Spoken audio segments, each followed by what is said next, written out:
We're here in New York for the intramural 2016 bipartisan debate, Donald Trump versus Bernie Sanders.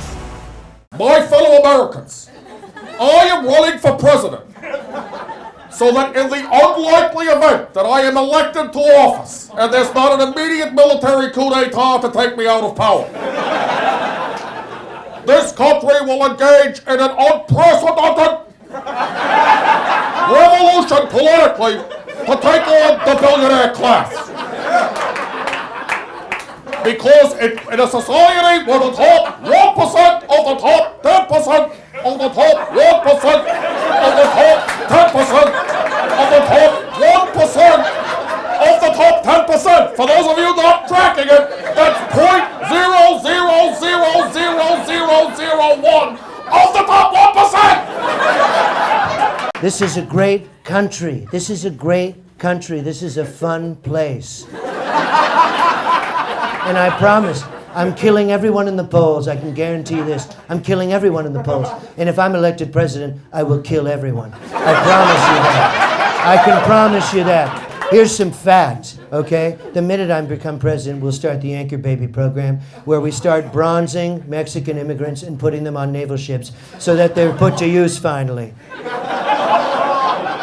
I'm just saying, bronze them and make it a real thing. No, it's no longer an offensive metaphor. Now I know what you're thinking. I know what you're thinking. Bernie, you look like you're running for president of the Muppet Show. That's fair. That's valid. People have said that I look like I was forcibly held down in a cotton candy machine. That is true. But it happened while it was simultaneously being struck by lightning, giving me a rare superpower where I am simultaneously completely bald and I have more hair than anyone else running for president. Nearly impossible. Together we can... I have the biggest family. I have the best family. My family, there's not one loser among them, and if there were, we'd drown them in a sack in the Hudson River. And I can tell you this. I'll promise you this right now. There's a reason I named my daughter Ivanka, because I want to fuck her. And I promise you this now.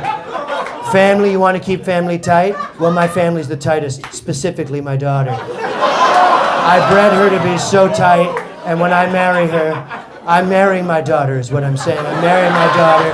I firmly believe that the country needs a figurehead like me as president.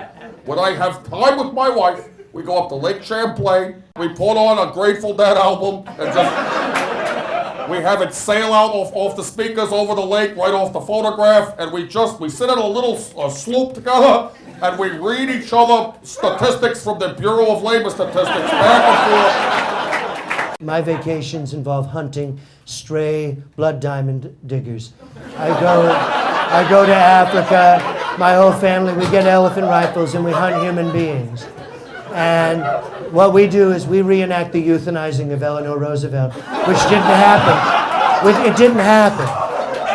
My question for Mr. Trump. When the billionaire class controls 40,000% of all of the money, equaling $10 trillion, while the American working class people have 1/4 of one job for each person. Exactly, yes. How can you sleep at night knowing that so many other people haven't got the chance?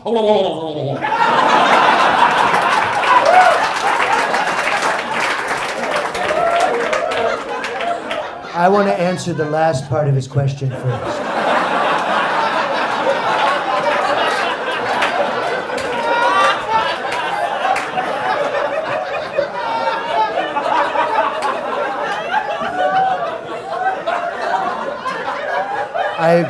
I agree with Thanksgiving.